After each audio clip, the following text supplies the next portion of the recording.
참으로 사랑이 많으신 주님, 하늘 보좌를 버리시고 낮고 천한 이 땅에 오셔서 우리에게 영원한 구원의 소망과 주님 하늘의 평안을 허락해 주시니 참으로 감사합니다.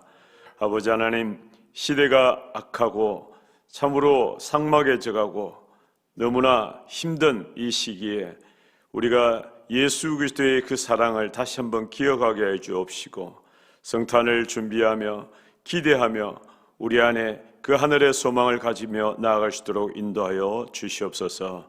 하나님, 오늘도 이 예배의 자리로 나왔습니다. 온라인을 통하여 또 오프라인을 통하여 함께 할 때에 하늘의 소망을 허락하여 주옵시고 하늘의 평안을 우리에게 허락하여 주시옵소서. 예수님의 이름으로 기도합니다. 아멘.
주님 가르치신 기도로 나아갑니다. 하늘에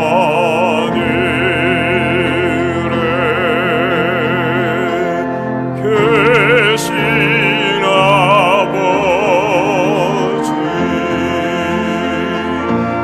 이름 거룩하사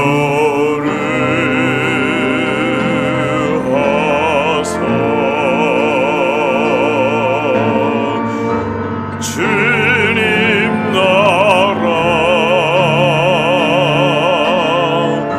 임하시고 뜻이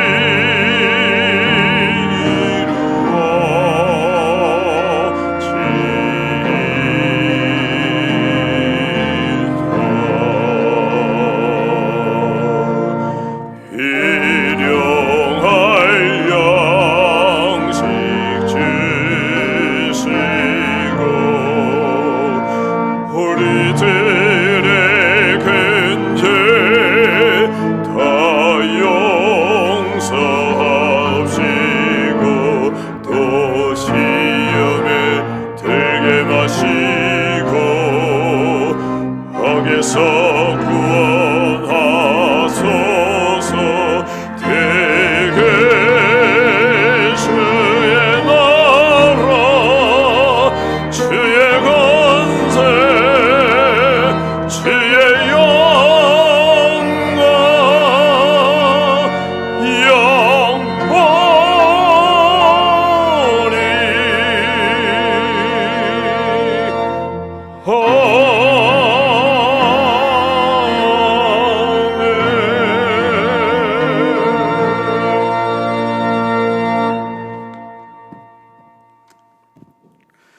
할렐루야. 우리를 구원하기 위하여 독생자 예수 그리스도를 이 땅에 보내주신 하나님께 찬양과 영광을 돌립니다. 거룩한 주일, 이 시간 성탄주일 성찬 예배로 드릴 수 있도록 인도해 주심에 감사드립니다. 빛으로 세상에 오신 주님, 이 성탄의 기쁜 소식이 온 세상에 널리 퍼지고 주님 주시는 평화가 이 땅에 가득 차게 하여 주옵소서. 코로나19의 재확산으로 인해 성도들이 이 자리에 함께 모이지는 못했지만 이 시간 각 처소에서 온라인으로 함께 참여하는 모든 성도들의 예배를 기쁘게 받으시고 영광받아 주옵소서. 하나님 아버지, 지난 한 주간도 하나님의 은혜를 잊고 살면서도 하나님을 온전히 섬기며 따르지 못했던 것을 고백합니다. 시시각각 변하는 세상의 일에는 신경을 집중하면서도 우리의 시선이 주님을 향하지 못하고 더욱 기도해야 함에도 기도하지 못했던 것을 고백합니다. 주님, 저희들 용서하여 주옵시고 저희의 연약함을 도와주옵소서. 이 시간 예배를 통하여 다시 우리의 믿음이 회복되게 하여 주옵소서. 하나님 아버지, 코로나로 인한 어려움 가운데서도 금년 한 해 저희 대학교회를 말씀으로 인도해 주심을 감사드립니다. 저희들에게 말씀을 삼하는 마음을 주시고 매주일 강단에서 선포된 말씀을 통해 우리 심령의 새로운 깨달음과 도전을 주심을 감사드립니다. 바라옵기는 우리 대학교의 모든 공동체가 더욱 말씀을 삼하게 하옵시고 말씀으로 변화되게 하옵소서. 말씀을 따라 순종하는 그리스도의 제자 공동체가 되게 하여 주옵소서. 담임 목사님의 신원을 강건케 하옵시고 성도들의 영혼 구원과 말씀으로 양육하는 사역 위에 성령의 능력을 다하여 주옵소서. 내년부터 시작되는 성경 공부를 통해 더욱 주님의 말씀을 깊이 알고 체험하는 저희 대학교의 공동체가 되도록 인도하여 주옵소서. 하나님 아버지, 하루속히 코로나19가 진정되어 교육부서의 예배가 정상화될 수 있게 하옵소서. 이 세상이 거짓되고 혼돈된 가치관으로부터 우리 다음 세대들을 지켜 주옵소서. 하나님 아버지, 동사군을 축복해 주옵소서. 여러 가지 어려운 환경 가운데 전 공동체가 믿음으로 하나 되게 하옵시고 한 마음으로 주님께서 주신 비전을 이뤄갈 수 있게 인도하여 주옵소서. 이사장님과 총장님들에게 지혜와 능력을 더해 주셔서 주신 사명 잘 감당케 하여 주옵소서. 하나님 아버지, 코로나로 인해 경제적으로 정신적으로 어려움을 겪고 있는 성도들을 위로해 주옵소서. 건강의 어려움을 겪는 성도들을 기억하옵시고 그들의 간구를 들어 응답하여 주옵소서. 이 시간 예배를 위해 수고하는 모든 손길을 축복해 주옵소서. 말씀을 전하실 담임 목사님께 말씀의 능력 더해 주셔서 선포된 말씀을 통해 성령의 세밀한 음성을 듣는 시간 되게 하여 주옵소서. 감사를 드리며 이 모든 것 예수 그리스도 이름으로 기도드립니다. 아멘.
내 살을 먹고 내 피를 마시는 자는 내 안에 거하고 나도 그의 안에 거하나니 살아계신 아버지께서 나를 보내심에 내가 아버지로 말미암아 사는 것 같이 나를 먹는 그 사람도 나를 말미암아 살리라.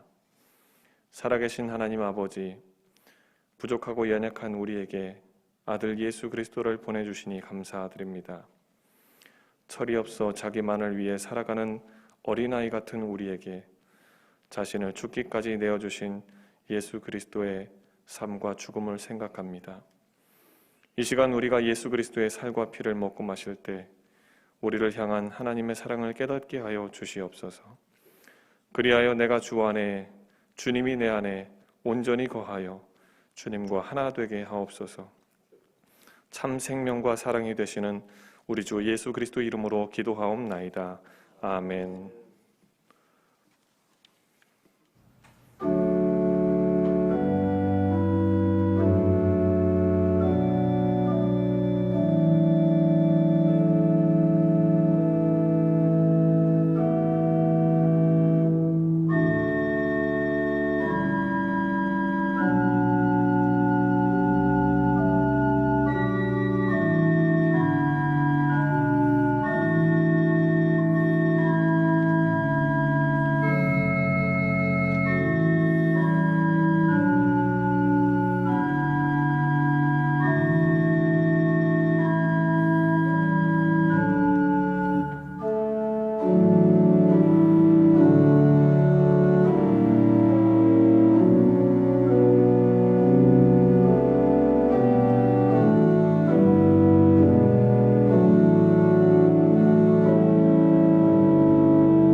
거룩하신 아버지 하나님, 죄와 죽음의 종로로 타며 살아가던 우리를 자유케 하시려 말씀이 육신되어 오신 예수 그리스도와 독생자를 보내신 성부 하나님을 찬송하며 경배드립니다. 오늘 우리가 각각의 처소에서 드리는 경배를 주님 받아 주시옵소서. 진리를 배웠으나 진리에서 멀어진 우리를 불쌍히 여겨 주시옵시고, 이 시간 예배를 통하여 우리를 자유케 하시려 진리되어 오신 주님을 다시 찾고 부르게 우리의 입술과 마음의 문을 열어 주시옵소서. 거짓과 방종을 따라 살진 않았는지 반성하고 회개하며 진리 안에 들어가는 그런 예배가 되도록 성령님 이 시간 인도하여 주시옵소서. 한 주간 살면서 주께서 베풀어 주신 은혜의 감사와 사랑을 담아 예물을 드립니다. 드리는 손길마다 주님께서 그 정성을 받아 주시옵시고 더하는 은혜로 함께하여 주옵소서. 혹 형편이 어려워 드리지 못하는 손길이라 할지라도 주께서 한량없는 은혜로 덮으시며 중심으로 드리는 예배를 받으시고 저들의 삶에도 주님의 따뜻한 손길로 함께하여 주시옵소서. 예배를 돕는 이들과 각 처소에서 함께하는 마음으로 예배를 드리는 믿음의 가정들 위에, 또 어디선가 이 영상을 보는 이에게도 주님이 함께해 주시기를 간절히 바라오며 우리 주 예수 그리스도 이름으로 기도하옵나이다. 아멘.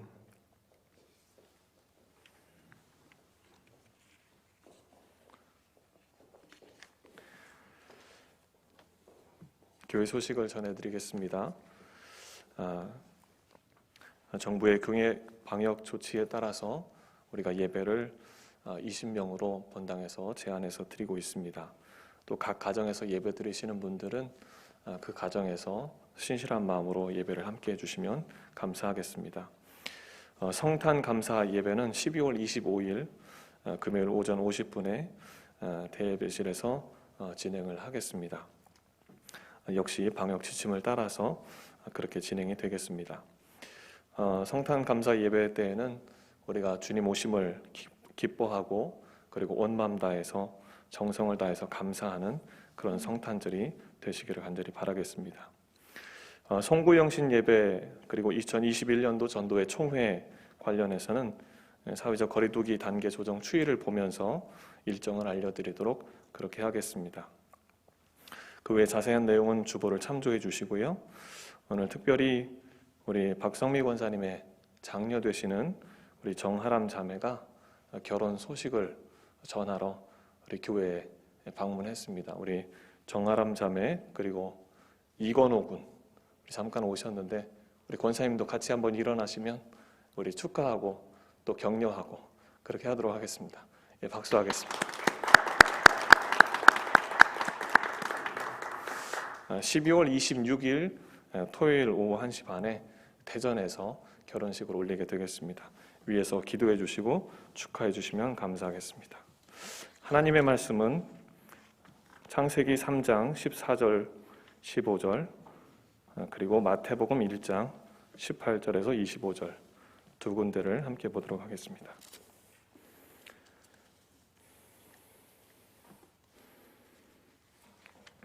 창세기 3장 14절로 15절 함께 읽겠습니다.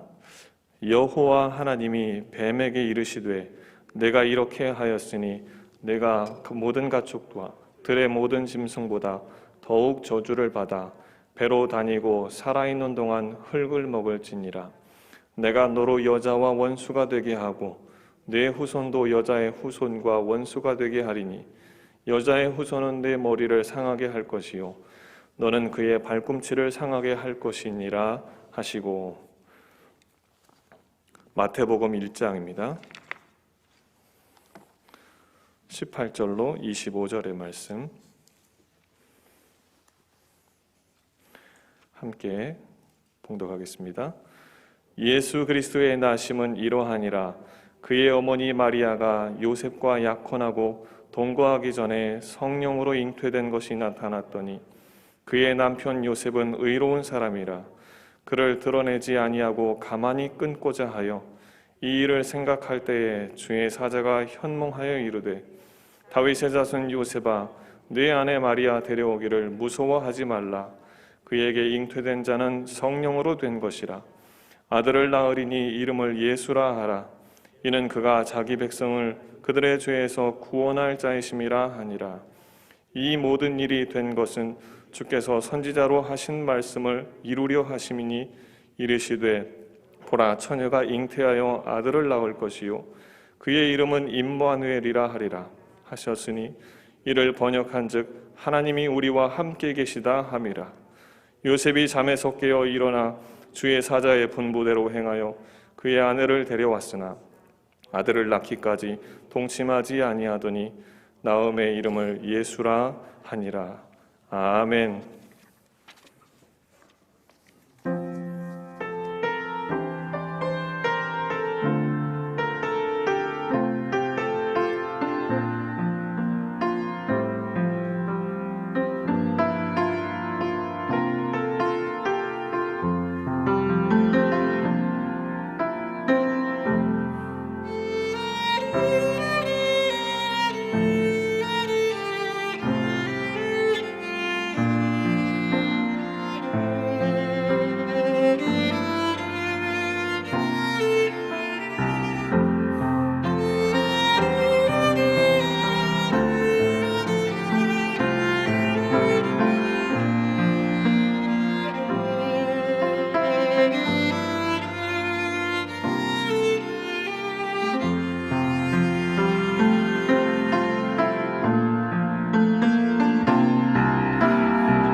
여러분 한 분 한 분을 주님의 이름으로 환영합니다.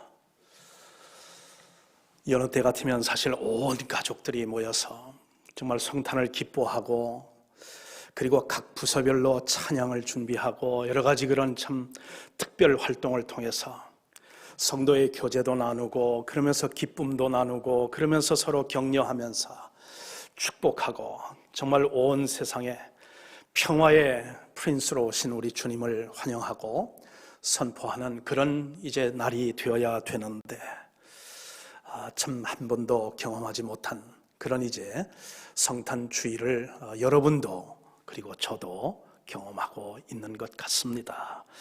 그러나 우리를 이 자리에 불러주신 주님을 찬양합니다. 비록 소수가 이 자리에 모여 있지만 또 각 가정에서 가족들과 함께 예배로 그리고 또 영적으로 우리와 함께 동참하는 그런 우리 성도들이 또 많이 계실 줄 믿습니다. 그분들과 함께 우리 신령과 진정으로 우리 주님의 탄생을 축하하고 감사하는 그런 시간이 되기를 우리 같이 다시 한번 기도하고 우리 말씀 같이 묵상하십시다. 존귀하신 주님, 저희들을 이 자리로 그리고 각 가정으로 예배자로 불러주신 주님 참으로 감사합니다. 우리의 예배가 주님께서 흠령하실 만한 귀한 예배가 될 수 있도록 기름 부어주시고 하나님 우리의 마음과 영이 서로 주께 연합되어 하나님 앞에 드리는 예배가 주님께는 기쁨이고 저희 모두에게도 또한 큰 은혜의 시간이 될 수 있도록 성령님 역사하여 주옵소서. 우리 주님 예수님의 이름으로 간절히 기도하옵나이다.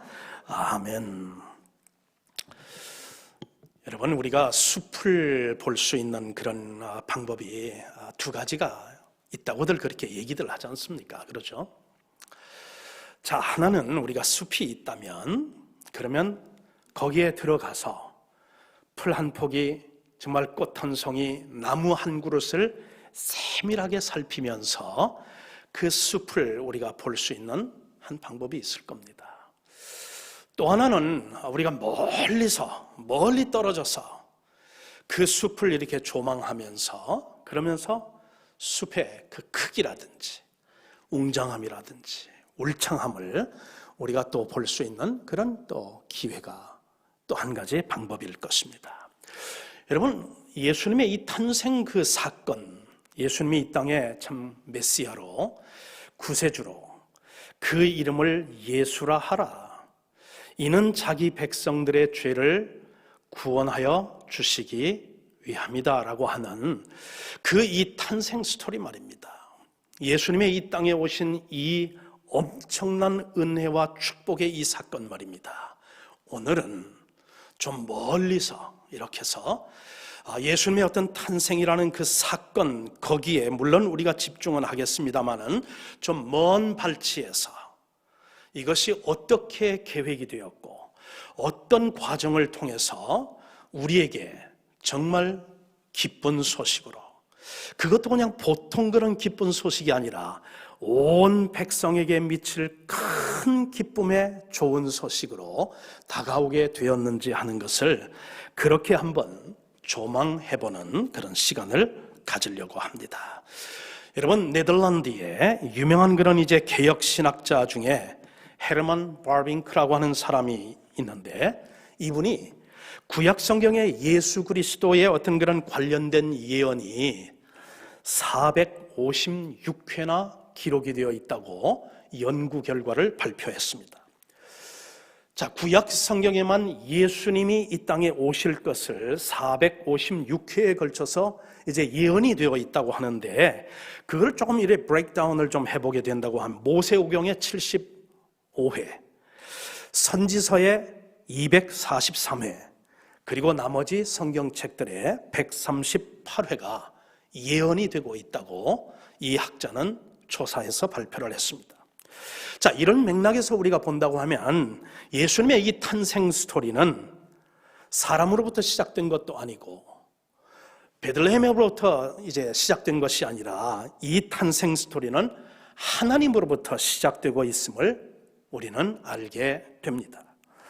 왜냐하면 예수님의 그런 탄생 이 사건은 결코 우연히 발생한 그런 어떤 우발적인 사건이 아니라는 것이죠. 왜?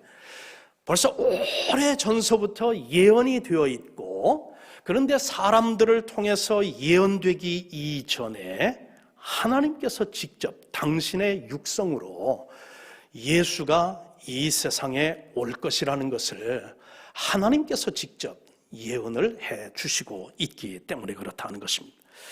자, 하나님의 어떤 구원의 그런 약속이 없이는 구세주의 탄생도 있을 수는 없는 것이죠. 그런 맥락에서 본다면 참 진정한 이 성탄의 의미인 크리스마스의 스토리의 주인공은 동방박사가 아니라는 거죠. 구주의 어떤 그런 탄생 소식을 가장 먼저 들었고 그리고 전했던 그런 베들레헴에 있는 목자들도 아니라는 것이죠. 베들레헴의 그런 조그마한 여관을 운영하던 여관 주인도 아니라는 것이죠. 한 걸음 사실 더 나간다고 하면 예수의 탄생을 조력했던 요셉도 사실 마리아도 이 성탄의 스토리의 주인공은 아니라는 것이죠. 이 모든 사건을 에덴 동산에서부터 그리고 또한 이제 구약 시대를 통해서 신약 시대를 거쳐 오늘 우리에게도 이 메시아의 탄생의 기쁜 소식을 전해주는 이 모든 일을 기획하시고 그리고 그것을 연출하시고 그리고 또한 역사하신 분은 바로 우리가 믿는 하나님이시한 사실을 우리는 기억할 필요가 있다 하는 것입니다. 메시아의 어떤 그런 탄생에 대한 약속은 여러분 구약 전체의 그런 주된 내용이죠. 그러니까 456번까지 예언이 이제 된 것이죠. 특히 여러분 범죄한 그런 아담과 하와 이후에 인간을 구원하시려는 구원의 그 계획을 밝힌 최초의 예언의 말씀은 사람들의 입을 통해서 발표된 것이 아니라 하나님께서 당신의 육성으로 직접 말씀하신 그것이 어디에 이제 나와 있냐면 창세기 3장 15절에 있는 말씀이다 하는 것입니다. 자, 이 창세기 3장 15절이야말로 성경에 예언된 인류 구원을 위한 최초의 복음이다 하는 것입니다. 저주와 어떤 그런 심판의 내용을 담고 있기 때문에 이것이 과연 그런 복음이 될 수 있는가, 기쁜 소식이 될 수 있는가, 그렇게 우리가 생각할 수도 있겠지만 여러분 보시면은요, 이 창세기 3장 15절에 보면 어떤 그런 이제 내용들이 있느냐 하면 절망 속에 소망이 있습니다. 그리고 아울러서 저주 속에 축복이 담겨 있습니다. 아울러서 심판의 그런 이제 메시지 속에 뭐가 담겨 있느냐면 구원의 약속이 담겨져 있습니다. 치열한 정말 피 튀기는 어떤 그런 이제 싸움, 그런 치열한 투쟁 속에 최후의 승리가 이 창세기 3장 15절 이 에덴에서부터 들려온 이 복음의 말씀 속에 담겨져 있다 하는 것입니다. 그래서 이제 에덴에서 들려온 최초의 복음이 바로 이 창세기 3장 15절이라 하는 것이죠. 죄의 결과로 죽을 수밖에 없는 인류에게 소망과 축복과 구원과 최후의 그 승리를 약속해 준 그 약속이 이 창세기 3장 15절에 담겨 있다 하는 것입니다. 자, 그러면 우리가 이 예언의 말씀 속에 담겨 있는 여인의 후손은 누구냐 하는 거죠. 오늘 창세기 3장 15절에 보면 여인의 후손과 뱀의 후손이 지금 계속해서 나오고 있는데 이 여인의 후손은 누구냐 하는 것이죠. 남성의 어떠한 그런 도움도 받지 않은 그런 순결한 처녀에게 잉태되어 구세주로 탄생하신 예수 그리스도, 그분이 바로 여인의 후손이다 하는 것입니다. 그러면 뱀의 후손은 누구냐 하는 것이죠.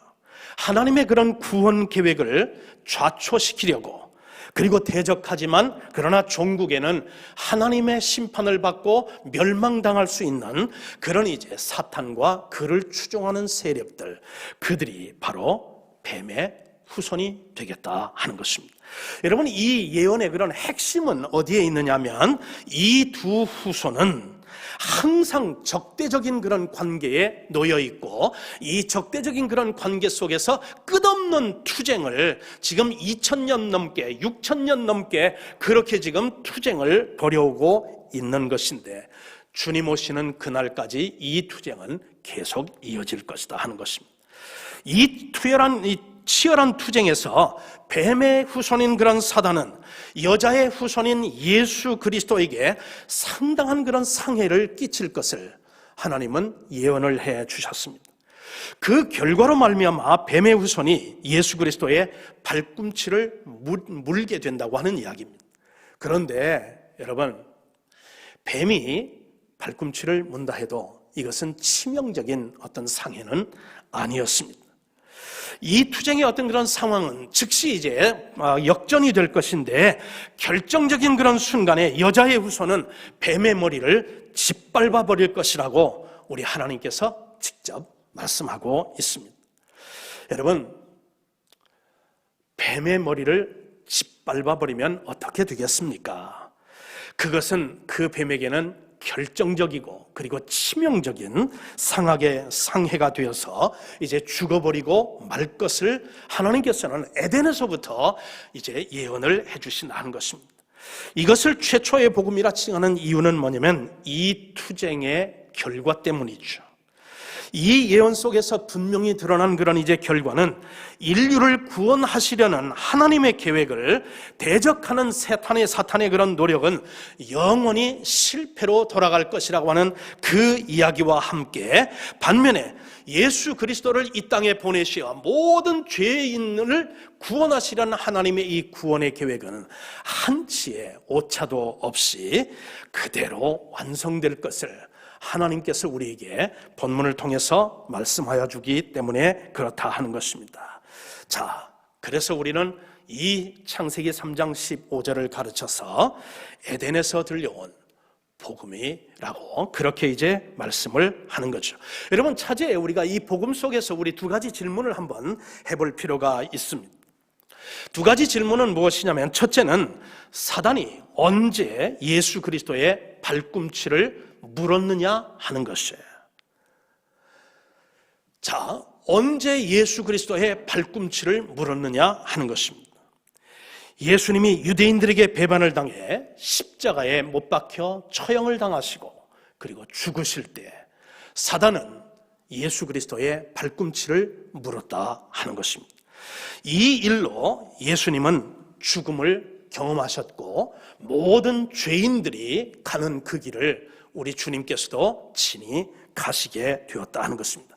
여러분, 근데 이때 우리 그 어떤 그런 그 사단의, 여러분 그 영화를 보셨나요? 멜 깁슨이라고 하는 그런 이제 미국의 유명한 그런 영화 배우였고, 그리고 또 자기 사제를 다 털어서 Passion of the Christ라고 하는 그 영화를 만들었는데, 그 장면을 보면은요, 그 사탄이 그때 얼마나 즐거워하는지, 예수가 십자가에 달려서 다 이루었다 하면서, 그리고 자기의 어떤 그런 생명을 아버지께 그렇게 의탁을 하고서 고개를 숙이고 이제 떨어뜨리는 그 순간, 사탄이 그 장면 속에 어떻게 나타나면 너무 기뻐하는 그 모습을 영화가 그것을 보여주고 있습니다. 자, 보세요. 이제 사탄은 쾌재를 불렀어요. 왜 그러냐면 자기가 영원히 이 죽음의 두려움과 이 죄의 이 사슬로 인류를 결박을 하고, 그러면서 인류의 그 운명을 자기가 이제 좌지우지할 수 있다, 그렇게 생각해서 환호를 불렸고, 그리고 또한 쾌재를 올렸고, 그리고 또한 영원히 기뻐하는 듯 했습니다. 그러나 사탄의 그 기쁨도 잠시 잠깐이었죠. 왜냐하면 우리가 두 번째 질문을 우리가 물어보고 거기에 대한 답변을 우리가 이제 알게 될 때에 이 사단의 기쁨은 잠시 잠깐의 기쁨이었음을 알게 됩니다. 자, 우리 에덴에서 돌려온 그런 이제 이 복음의 내용 속에서 우리가 두 번째 물어야 할 질문은 뭐냐면, 여인의 후손은 언제 사단의 머리를 짓밟았느냐 하는 것이죠.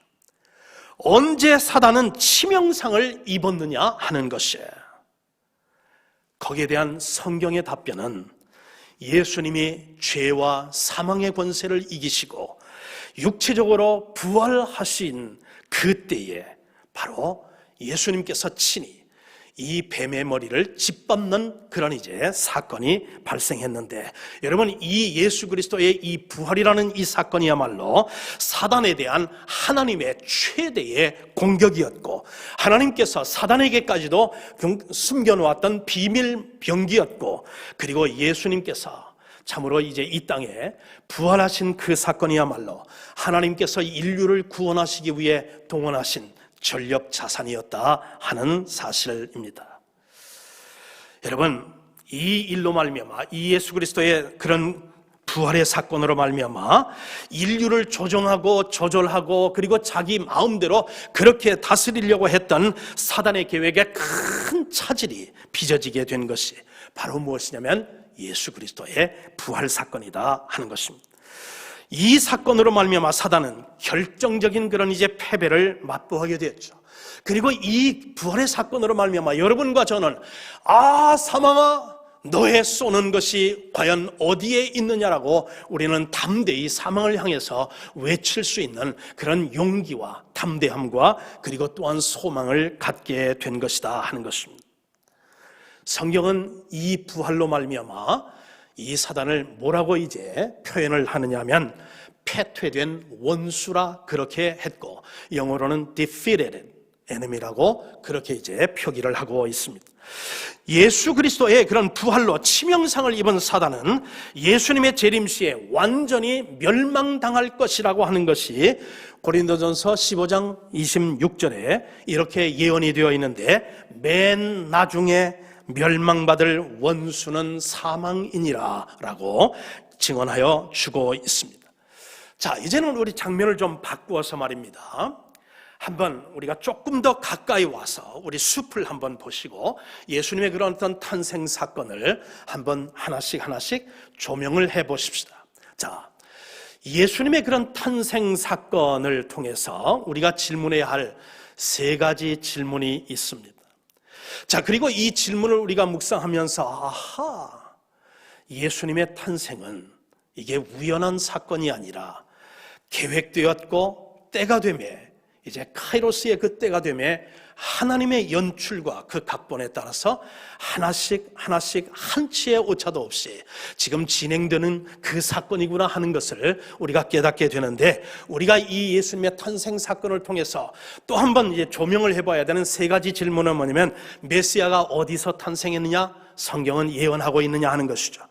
예수가 어떻게 탄생할 것이냐 하는 것을 성경은 어떻게 예언하고 있느냐 하는 것이죠. 그리고 또한 누구의 그런 후손으로 탄생할 것을 성경은 예언하고 있느냐 하는 이 세 가지 질문을 하나씩 살펴보면서 예수 그리스도의 이 탄생이야말로 우연한 사건이 아니라 온 백성에게 미칠 큰 기쁨의 좋은 소식이구나 하는 것을 우리가 깨달아 알 수 있을 것입니다. 자, 제일 먼저 우리가 살펴볼 그 질문은 뭐냐면, 성경은 여인의 후손이 어느 가문에서 태어나실 것인지 출신 가문에 대해서 미리 수천 년 전에 예언을 해주었다 하는 것입니다. 그리고 이 예언을 따라서 때가 되면, 카이로스의 그런 때가 되니까 2000년 전에 예수님은 다윗의 혈통에서 태어나시도록 하나님께서 연출하셨다 하는 것이죠. 이 예언의 말씀이 어디에 나와 있냐면 이사야서 11장 10절에 있는데, 그날에, 즉 예수의 탄생하는 그날에 이새의 뿌리에서 한 싹이 나서 만민을 기호로 설 것이요 열방이 그에게로 돌아오리니 그가 거한 곳이 영화로우리라. 그렇게 성경은 예언을 해주고 있습니다. 따라서 메시아는 예언한 그대로 다윗의 혈통에서 다윗의 자손으로 이 땅에 탄생하셨다고 하는 사실입니다. 오늘 읽은 이제 마태복음 그 복음에서도 천사는 요셉에게 다윗의 자손 요셉아, 내 아내 마리아 데려오기를 무서워하지 말라고 그렇게 말씀을 해주고 있습니다. 여러분, 예수님은 사람의 모양을 입고 인간이 거하는 이 세상으로 찾아오신 하나님, 그분 자신이셨습니다. 여러분, 기독교가 다른 종교와 다른 게 바로 여기에 있죠. 메시아가 오시기 전에는 죄인은 거룩하신 하나님 앞에 나아갈 수 있는 길이 없었어요. 방법이 없었습니다. 거룩한 하나님과 그리고 죄인 사이에는 건널 수 없는 넓은 그런 구렁이 있었다고 성경은 말하는데, 이 하나님과 죄인 사이에 있는 이 구렁은 인간의 어떠한 노력으로도 그리고 좁힐 수도 없고 그리고 건널 수도 없는 너무나 크고도 큰 그런 이제 구렁이었다 하는 것입니다. 그러므로 말미암아 인간의 어떠한 이성의 정점으로도 수양과 명성의 그런 어떤 극치로도 그리고 금욕과 고행의 어떤 그런 관철로도 그리고 율법의 완벽한 그런 실천과 순종으로도 인간은 죄인으로서는 하나님 앞에 나갈 수 없었던 그때에 하나님께서 친히 인간이 있는 이 세상으로 인간의 육체를 입고 인간에 당한 그 운명을 바꿔주시기 위해 이 땅에 오셨을 뿐만 아니라 때가 되어 우리를 위해 십자가에 처형당하시고 죽으시고 장사되고 또 때가 되어 부활하심으로 말미암아 인류의 영원한 소망이 되고 우리의 또한 영원한 축복의 그런 예언이 되셨다고 하는 사실입니다. 자, 그러면서 우리가 두 번째 또 질문을 해야 되는 질문이 있는데, 성경은 여인의 후손이 출생할 그런 장소에 대해서도 미리 예언을 해 주셨다 하는 것입니다. 그리고 이 예언을 따라서 예수님은 베들레헴에서 탄생하시고 인류를 위한 메시아가 되셨다고 하는 사실입니다. 이 예언의 내용을 미가가 또 이렇게 기록하고 있는데 5장 2절에 보니 베들레헴 에브라다야 너는 유다 중에 작을지라도 이스라엘을 다스릴 자가 네게서 나올 것이라 그의 근본은 상고에 그리고 영원에 있느니라 라고 벌써 수천 년 전에 어디에서 탄생할 장소를 예언을 해주고 있다 하는 것입니다. 여러분, 이 예언의 성취를 위해 하나님께서는 인간의 역사에 직접 개입을 하셨죠. 여러분, 무슨 말씀이냐면 왜 여러분 나사렛 사람인 요셉과 마리아는 베들레헴으로 여행을 떠나야만 했느냐 하는 것이죠. 더군다나 왜 만삭이 된 그런 이제 마리아는 요셉의 안내를 받고서 자기 그런 어떤 고향인 나사렛에서 베들레헴으로 그 어려운 이제 발걸음을 해야만 했느냐 하는 것이에요. 여러분, 만삭이 되면 자기가 즐겨 한다 할지라도 여행을 절제하는 것이 그것이 상식적인 행동인데 왜 요셉과 마리아는 그 멀지는 않지만 나사렛에서 베들레헴으로 여행을 떠나야 했느냐 하는 것이에요. 그 이유는 당시의 로마 황제인 아우구스토가 식민지 전역에 인구조사를 하라는 모든 식민지 산하에 있는 모든 그런 이제 식민 그런 통치하에 있는 백성들은 자기 그런 고향으로 가서 거기서 인구를 조사하는 일에 그것을 실행을 하라고 하는 명령을 내렸기 때문에 그렇다 하는 것입니다. 여러분이 아시는 대로 아우구스토는 로마 제국의 첫 황제가 되어 여러분 팍스 어거스타라고 불리는 44년간의 평화와 그리고 안정과 번영의 시대를 열은 그런 이제 참 능력 있는 그런 황제였습니다. 그는 자기의 업적 중에 후세의 인물들이 기억해 주기를 바라는 35가지의 그 업적들을 그것을 이룬 사람입니다.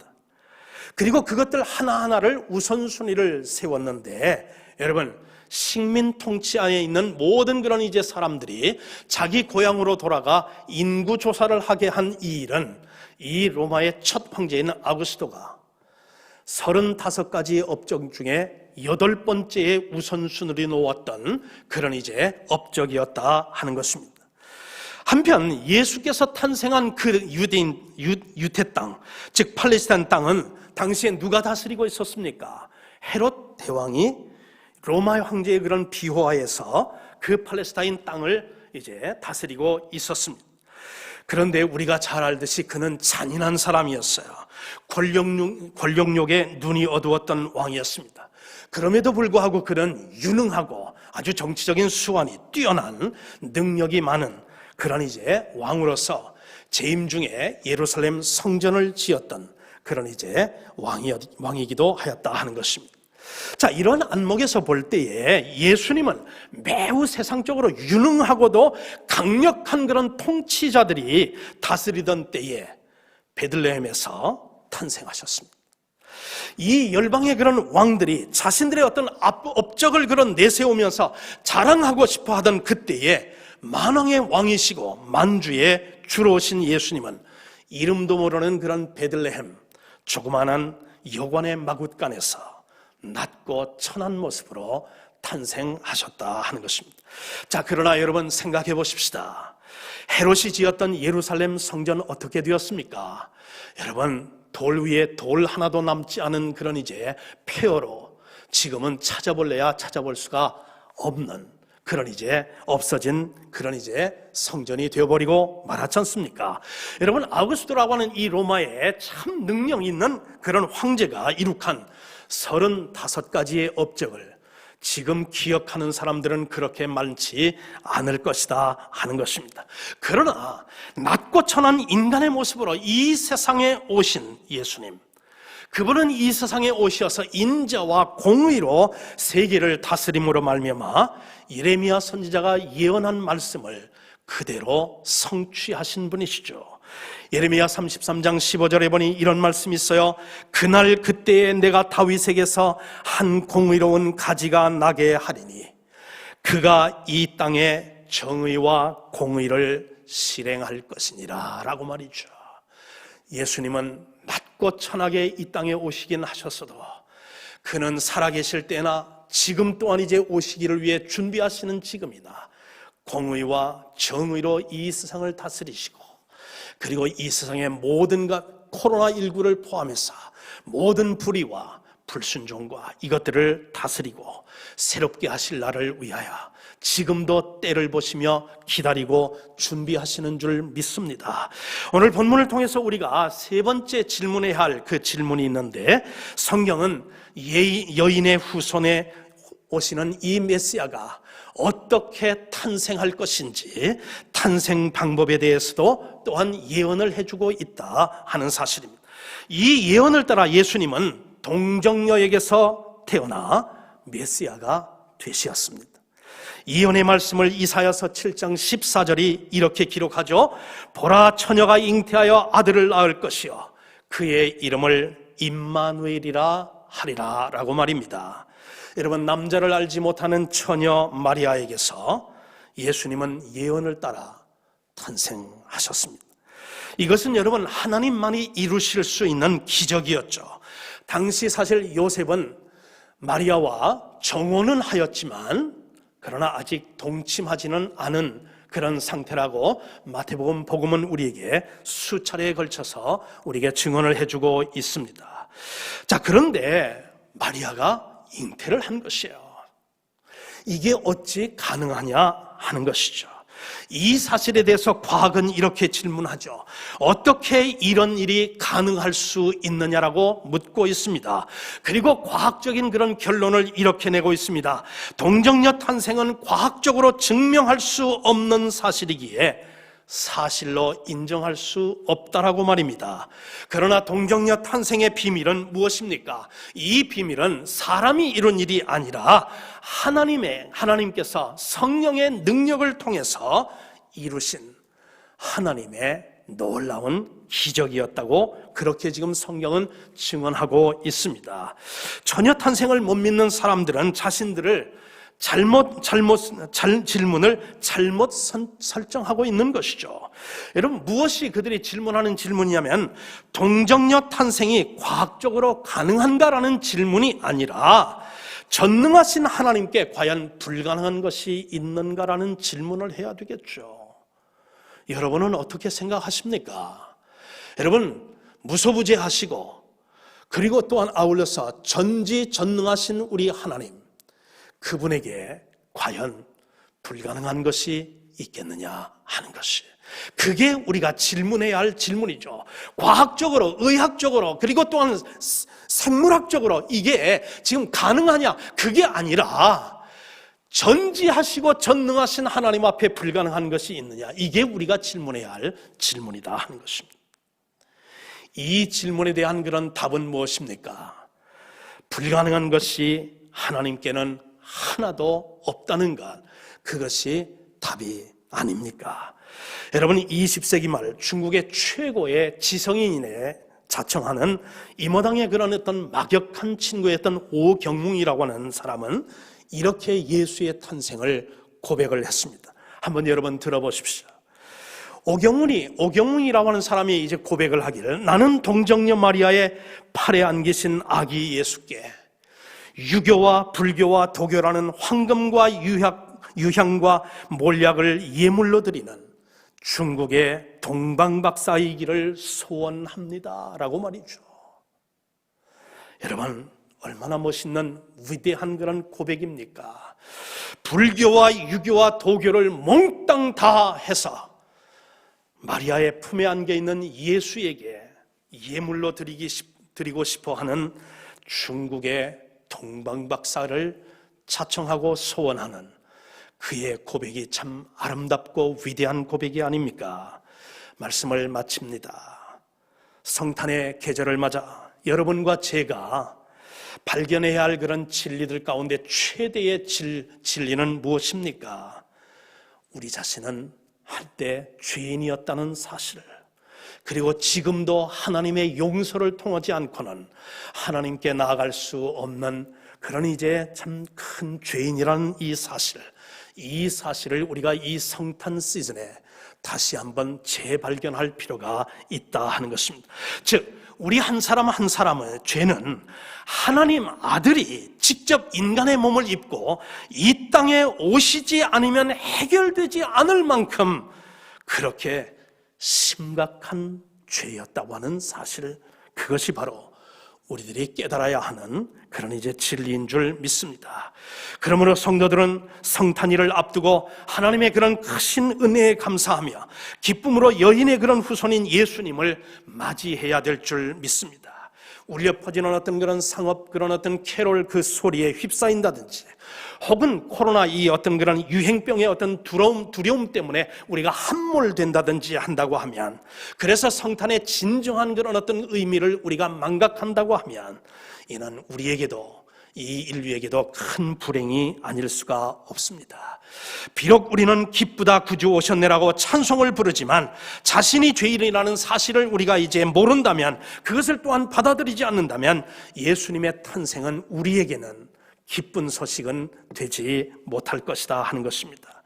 에덴에서 들려온 복음의 의미를 확실히 우리가 깨달을 때, 그리고 이 사실을 확실히 알고 그 위에 누신 우리 예수님께 우리 자신을 예물로 이제 바치는 그런 어떤 경배와 그리고 예배를 통해서 성탄의 진정한 그런 이제 의미를 다시 한번 발견하며, 정말 우리들에게도 온 인류에게도 정말 미치는 큰 기쁨의 좋은 소식의 그 이유가 바로 나에게 주시는 하나님의 선물이라는 사실을 깨닫고, 정말 기쁘다 구주 오셨네, 성탄일에 그렇게 우리 주님을 맞이하는 우리 모든 대학교의 성도님들 한 분 한 분 되시기를 주님의 이름으로 간절히 축복합니다. 아멘. 자비로우신 하나님 아버지, 우리 예수님의 이 땅에 인간의 몸을 입고 낮고 천한 모습으로 아버지 하나님 메시아로 탄생한 이 사건은, 하나님 오늘 말씀을 통해 저들이 아버지 하나님 이제 다시 한번 묵상한 대로 우연한 그런 일치의 사건도 아니었고 우발적인 사건이 아니라 하나님 죄를 지은 아담과 하와에게 하나님께서 직접 육성으로 들려주신 하나님 복음 중에 복음이요, 에덴 동산에서부터 우리에게 계획하여 들려주신 복음의 말씀인 줄 믿습니다. 때가 되면 우리 예수님 정말 우리의 모든 죄에서 구원하시기 위해 하나님 오시고 죽으시고 그리고 장사 지내시고 그 가운데 머물러 계시지 아니하시고 하나님 부활하심으로 말미암아 우리의 영원한 산소망, 복스러운 산소망의 이유를 주시고 지금도 저희들을 구원하시기 위해 천국으로 안내하시기 위해 오실 날을 아버지 하나님 이제 기다리고 계신 주님, 하나님 이 2020년 참으로 하나님 유례가 없는 이 2020년 이 성탄 계절에 정말 우리 가슴 속에 다시 태어나신 예수님을 맞아들일 방을 준비하는 우리 모든 성도들 한 사람 한 사람 될 수 있도록 기름 부어주시고 축복하여 주옵소서. 이 모든 말씀 우리 주님 예수 그리스도의 이름으로 간절히 기도하옵나이다. 아멘.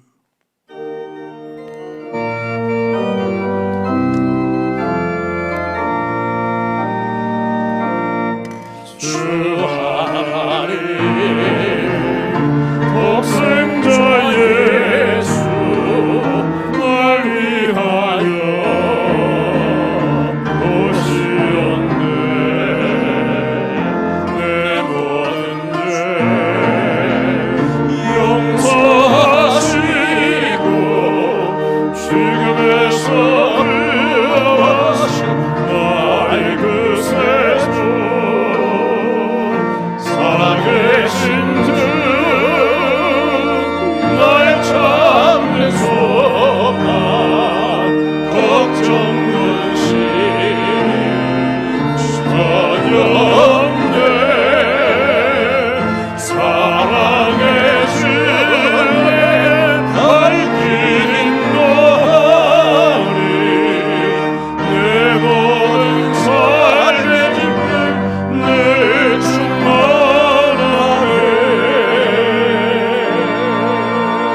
온 세상의 평화와 기쁨과 소망의 이유로 이 땅에 오신 예수 그리스도의 무한하신 은혜와 인간이 하나님 앞에 나아갈 수 없기에 하나님께서 친히 인간의 몸을 입고 이 땅에 예수 그리스도를 보내어 주심으로 말미암아 십자가를 지고 우리의 모든 죄를 대속해 주심으로 우리를 하나님의 자녀 삼아 주신 하나님의 그 놀라우신 사랑의 하심과 이 험한 세상, 참으로 예측 불허의 아버지 하나님, 그런 이제 세상을 살아간다 할지라도 하나님 흥청거리는 하나님 세상의 캐롤 소리에 하나님 아버지 하나님 성탄의 기쁨을 망각지 않도록 하시고, 하나님 코로나19의 하나님 그런 이제 두려움 속에서 하나님 성탄의 그 기쁨을 아버지 하나님 함몰시키지 않은 가운데 우리 가운데 예수의 탄생을 위하여 방을 준비하며, 그리고 또한 이제 예수님의 그 기쁜 소식을 온 세상에 전하기를 소원하는